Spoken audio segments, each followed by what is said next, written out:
पूर्ण प्रश्न है आपके 100 तो है ऑब्जेक्टिव वाले, उसके बाद से 30 है, फिर दीर्घ उत्तरी 8 है। 138 क्वेश्चन है। कितने हैं? 138 क्वेश्चन। तो 138 में कितना हल करेंगे? इसमें कितना करना है? एनी 50 कोई करना है, ठीक है? 50 नंबर का ये हो जाएगा। फिर इसमें 15 करना है, तो 1-2 नंबर का है तो 15 गुना ये आपका 30 हो जाएगा, ये तो 50 हो जाएगा। तो 30-50 से हो गया। बाकी जो है इसमें 8 है, 4 है तो कितना हल करना है? 8 है तो 4 ही हल करना है, ठीक है? तो 4-5 20, यानी कि 20 नंबर का।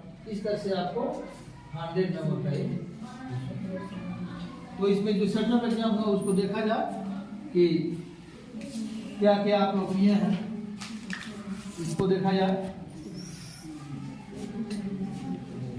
चलिए, पहला क्वेश्चन कर रहा है कि √19 है 1।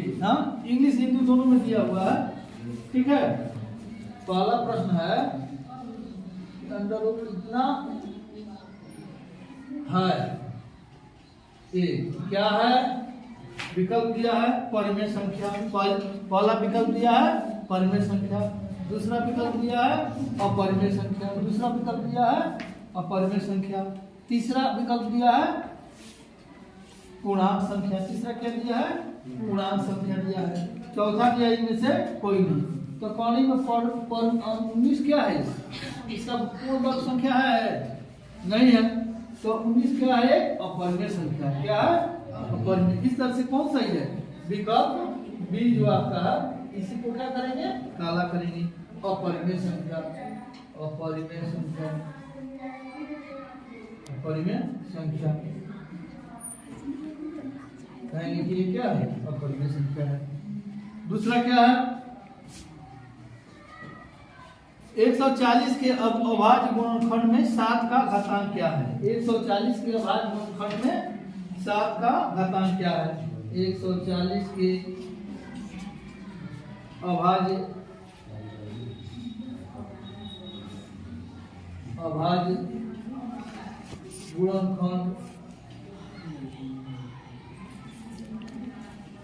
गुणनखंड में 7 का घातांक क्या है?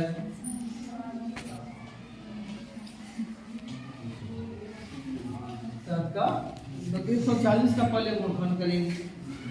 तो 140 का लिख लीजिए। तो सबसे पहले किसे कटेगा? 2 से। तो 2 से कटेगा तो ये क्या होगा? 70 हो जाएगा। 2 7 14, 7 बन जाएगा, उसको इनको उतार लेंगे।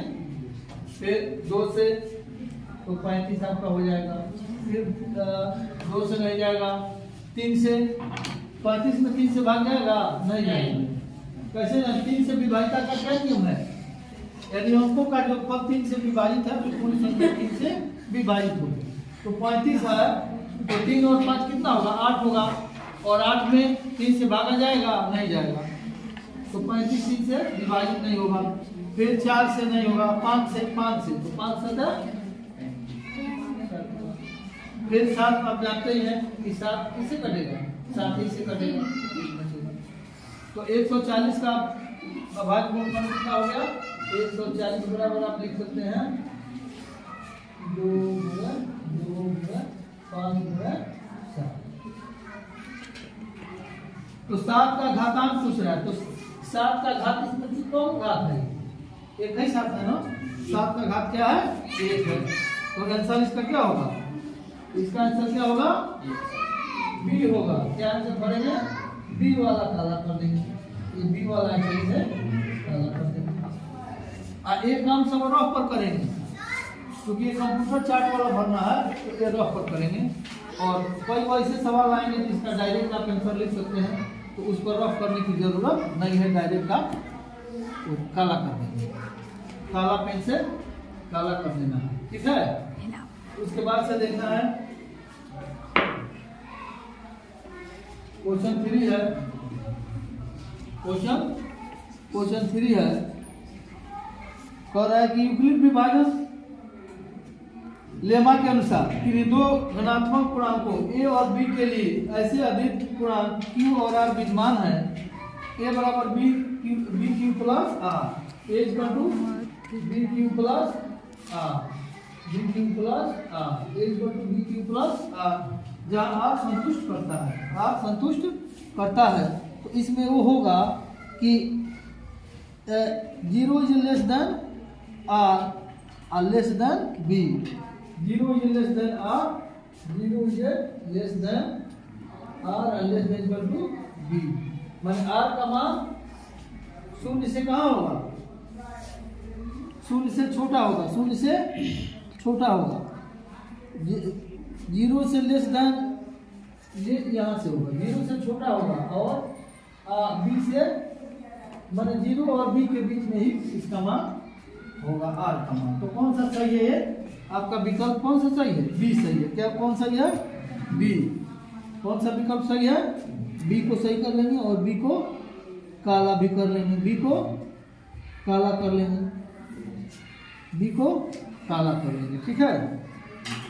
उसके बाद से तीसरा देखिए, तीसरा लिखाना है, यदि हम एक धनात्मक पूर्णांक है तो धनात्मक सम पूर्णांक का रूप होगा, यह एक धनात्मक पूर्णांक है। क्या है, बड़ा है चौथा रूप है, इसको लिखा था, यह एक धनात्मक पूर्णांक है।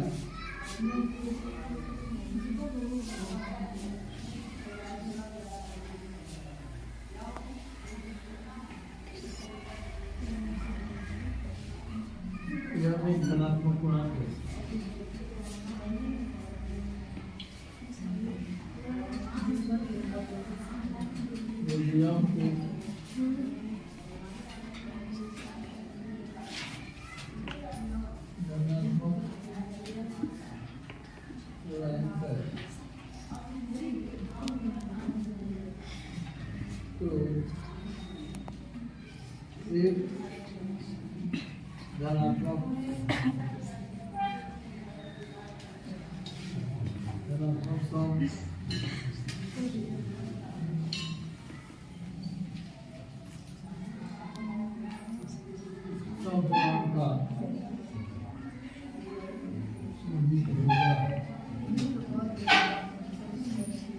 यदि हम एक धनात्मक पूर्णांक है तो एक धनात्मक सम पूर्णांक का रूप होगा।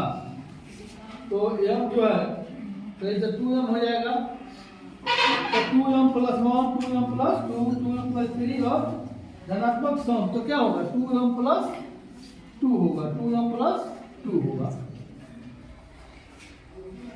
धनात्मक सम पूर्णांक सम कर रहा है तो 2m प्लस 1 क्या होगा, इसके बाद जब आएगा तो एक विषम आएगा और फिर एक सम आ जाएगा, तो 2m प्लस 2 आना होना चाहिए। 5 देखिए, तो इसका विकल्प आपका कौन सा सही है, बी सही है। कौन सही है, बी सही है। प्रत्येक अप्राकृतिक संख्या होती है, प्रत्येक अपरिमेय संख्या, अपरिमेय संख्या किसे कहते हैं, जो संख्या क्या है, अपरिमेय संख्या जो संख्या परिमेय नहीं हो उसे क्या कहेंगे, अपरिमेय कहेंगे। चाहे जो वर्गमूल जिसका न निकाला जा सके वो भी क्या अपरिमेय में आती है, जिसको भिन्न के रूप में न लिखा जा सके। क्यू का मान क्या हो, शून्य हो। परिमेय वो है जहाँ पर क्यू का मान शून्य नहीं होना चाहिए, जिसे पी बटे क्यू के रूप में लिखा जा सके। क्यू का मान क्या हो, शून्य के बराबर न हो, और जब शून्य के बराबर हो जाएगा तो मान ये शून्य हो गया। तो किसी संख्या में शून्य से भाग देंगे तो क्या होता है, इस संख्या में शून्य से भाग देंगे तो अनंत होता है। क्या होता है, अनंत होता है। और शून्य में किसी संख्या से भाग देंगे तो अब शून्य होगा। तो प्रत्येक अपरिमेय संख्या एक प्राकृतिक संख्या होती है, एक पूर्ण संख्या होती है, एक पूर्णांक होती है, एक वास्तविक संख्या। तो वास्तविक संख्या होना चाहिए, वास्तविक संख्या रियल नंबर के साथ जाएंगे। निम्न में से किसका दसवां प्रसार शांत है, तो जो भी फट जाएगा वो क्या है, पूर्णतया जिसमें भाग लग जाता है वो शांत होता है, और जिसमें भाग नहीं लगेगा वो अशांत होगा। जिसमें भाग नहीं लगेगा वो अशांत है। तो इसमें भाग दे करके देखिए,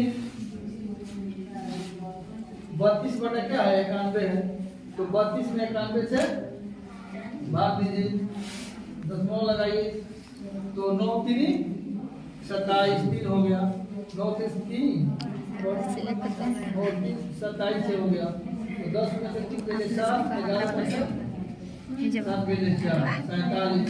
ये भी नहीं करेगा, ये अशांत रहेगा। अच्छा, और नहीं 190 बटा 18 है, 80 है, तो 8 गुना दशमलव लगाइए, नहीं ऐसे ही चलेगा, 8 गुना 16 180 भाग 8 तरीके 24 240 7 हो गया, इतने कटेगा 23 45 23 बटा 45। इसको थोड़ा भाग दे करके देख लेंगे, लंबा थोड़ा घटी लग गया का गाना जी। चलिए